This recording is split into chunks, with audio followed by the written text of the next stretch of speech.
Om Swastiastu, selamat sore, selamat berjumpa kembali di video pembelajaran bagi mahasiswa program studi arsitektur Fakultas Sains dan Teknologi Universitas Ngurah Rai untuk mata kuliah Arsitektur Kota 1.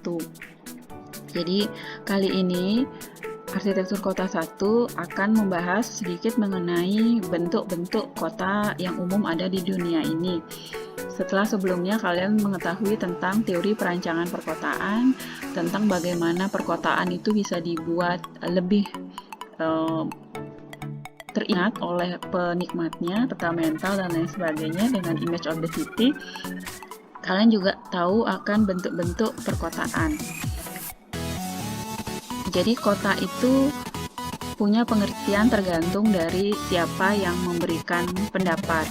Misalnya, secara demografis, kota itu adalah tempat terdapat pemusatan atau konsentrasi penduduk yang tinggi dibandingkan dengan wilayah sekitarnya. Secara sosial budaya, kota adalah suatu lingkungan dengan pola sosial budaya yang beragam dengan berbagai pergeseran dan perubahan. Lalu secara sosial ekonomis, kota adalah lingkungan dengan kegiatan perekonomian dan kegiatan usaha yang beragam dan didominasi oleh kegiatan usaha bukan pertanian, yaitu jasa, perdagangan, angkutan, dan industri. Tergantung siapa yang mau ngomongin tentang definisi perkotaan.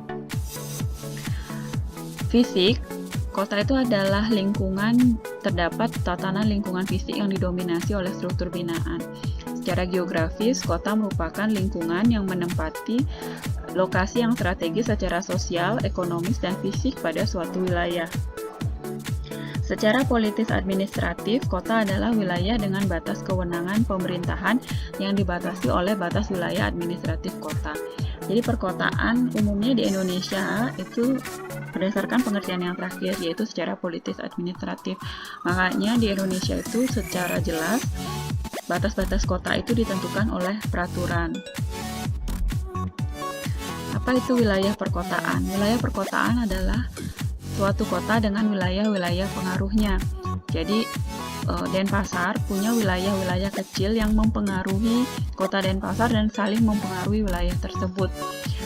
Itu adalah wilayah perkotaan dengan kota-kota kecil atau desa-desa yang mempunyai sifat saling bergantung dengan kota induk. Misalnya kalau Surabaya dengan wilayah perkotaannya Gerbang Kertosusila, Jakarta dengan Jabodetabek, Bandung dengan Bandung Rayanya, bukan dengan Kabupaten Bandung tetapi dengan Bandung Raya. Wilayah kota adalah wilayah kota yang secara administratif berada di wilayah yang dibatasi oleh batas administratif berdasarkan peraturan perundangan yang berlaku. Kota Bandung, Kota Surabaya, dan sebagainya. Bentuk kota. Bentuk kota adalah pola atau wujud yang terbangun dari sebaran kawasan non-pertanian atau perkotaan atau disebut kawasan terbangun. Bentuk kota ini dipengaruhi oleh beberapa hal, yaitu pola jaringan jalan, daya dukung lahan, sebaran sumber daya alam, dan kebijakan pemerintah. Bentuk kota ini secara umum yang pasti itu dipengaruhi oleh pola jaringan jalan awalnya, kemudian baru bentuk-bentuk yang lain mempengaruhi. Ada beberapa jenis bentuk kota secara sederhana, yaitu yang linear, yang spreadsheet atau grid, yang star atau bintang, finger shape, sporadis maupun ring. Jadi ini harus diingat ya. Ada 6 bentuk kota secara umum, yaitu linear, grid, bintang, finger shape, sporadis, dan ring. Contohnya seperti berikut. Ini adalah bentuk kota yang linear, yang umum terjadi di negara-negara berkembang biasanya. Bentuk kota ini, kalau ingat tadi, beberapa slide sebelumnya itu disebutkan berdasarkan oleh jaringan transportasi atau berdasarkan daya dukung lahan dan sebagainya. Inilah yang menyebabkan di daerah tersebut, di sekitar daerah tersebut terbentuk fungsi-fungsi baru, misalnya adalah permukiman. Lalu bentuk yang lain adalah spreadsheet atau grid. Bentuk ini umumnya terjadi pada wilayah perkotaan yang direncanakan. Misalnya di Manhattan, di New York ya, itu adalah sebuah kota yang terencana dan dibuat dengan bentuk spreadsheet. Bentuk spreadsheet atau grid atau papan catur ini ya ada di wilayah kerajaan. Kalau misalnya di wilayah di dekat veteran, jalan veteran yang Puri Denpasar dan sekitarnya itu bentuknya grid, atau Renon grid itu bentuknya secara sederhana karena wilayahnya wilayah yang baru direncanakan. Jadi ini adalah bentuk perkotaan yang paling favorit digunakan oleh perancang perkotaan pada kota-kota terencana. Tetapi kejelekan dari spreadsheet ini adalah identitas kotanya yang memudar, sulit. Jadi kamu suka kebingungan, tidak menerapkan teori place secara tepat, suka bingung masuk di wilayah tersebut, jadi nanti tersesat. Lalu bentuk kota yang lain adalah star atau bintang. Ini sebuah tengah-tengah ini ya. Kalau contohnya ini adalah Arc de Triomphe di Paris, dan kemudian dibelah 5 sisinya atau 6 sisinya oleh jaringan jalan. Kalau kita punya simpang 6 misalnya, seperti itu bentuk bintang.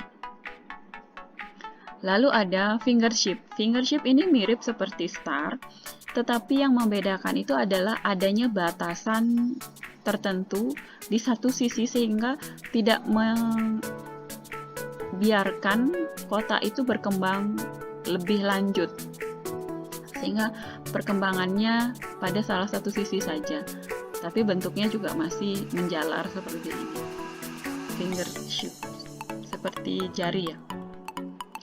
Lalu ada bentuk kota sporadis. Bentuk kota sporadis ini tidak sembarangan sebenarnya. Dia awalnya tuh juga dia berbentuk star atau bentuk yang lain, tetapi hanya di tempat-tempat tertentu saja yang berkembang. Bahkan di tempat yang tidak ada jaringan jalannya sekalipun, tata guna lahannya buruk pun ada pertumbuhan perkotaan. Ada macam-macam alasannya, mungkin karena memang sumber dayanya cuma bisa di situ saja, sehingga terbentuklah wilayah-wilayah yang tidak direncanakan seperti ini. Percaya atau tidak, salah satu bentuk sporadis itu adalah kota Washington DC. Di beberapa sudut sisi perkotaannya itu bentuknya adalah sporadis, padahal dia adalah kota yang direncanakan. Bentuk yang lain itu adalah ring, seperti namanya, bentuk cincin.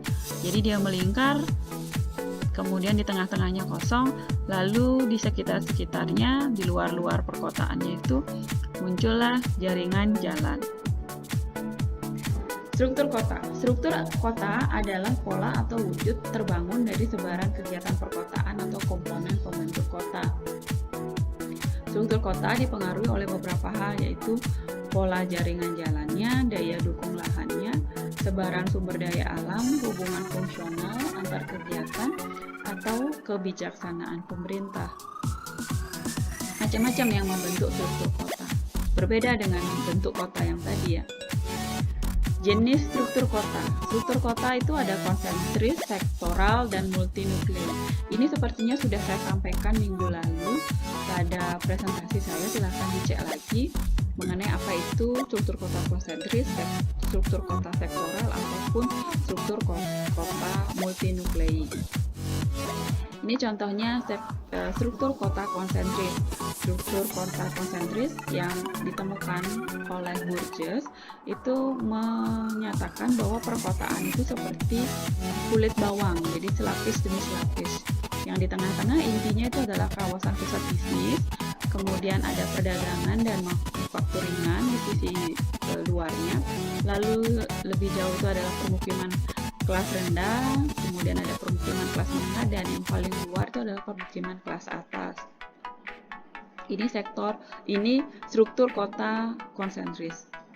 Lalu ada struktur kota sektoral yang ditemukan oleh Hoyt di tahun 39, yang lebih kompleks dari struktur kota miliknya Burgess yang tadi.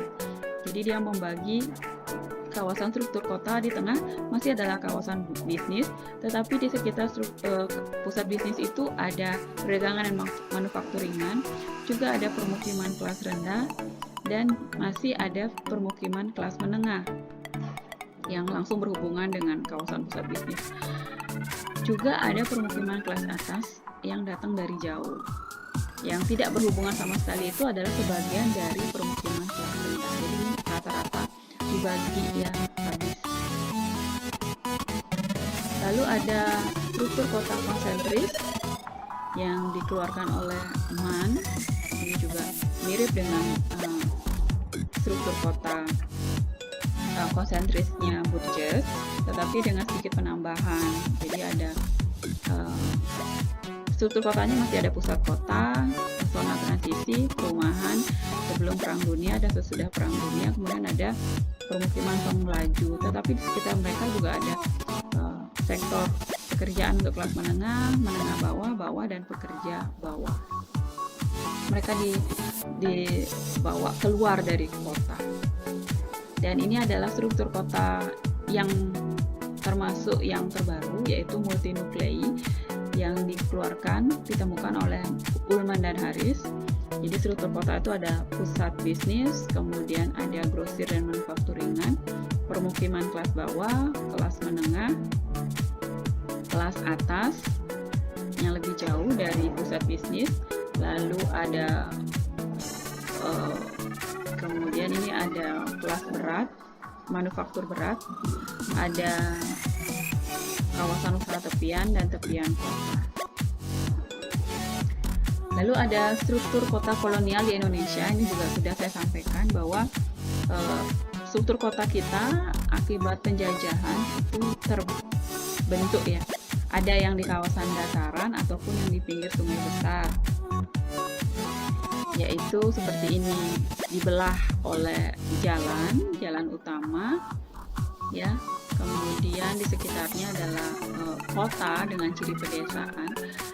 Ada kota yang terencana, ada kota yang di luar itu. Jadi pemerintah Belanda itu membuat kota yang lebih teratur di tengah-tengah permukiman dengan ciri pedesaan atau perkampungan asli. Nah, kalau untuk yang di sungai besar itu perkampungannya terbagi dua. Yang lebih kecil itu biasanya adalah milik dekat dengan bagian kota milik kota kolonial. Nah, menurut Anda kota Brussels ini bagaimana dengan struktur dan bentuk kotanya? Tolong beritahu saya di kolom pertanyaan chat. Apakah struktur kota dan bentuk kota Brussels bisa kalian info ke saya untuk menjadi absensi minggu ini, dan hanya yang menjawab saja yang boleh untuk absen di UNR Aceh IDIP. Demikian materi saya tentang struktur dan bentuk kota. Jika ada pertanyaan, saya persilakan. Jika tidak, sampai ketemu lagi minggu depan. Om Santi, Santi, Santi.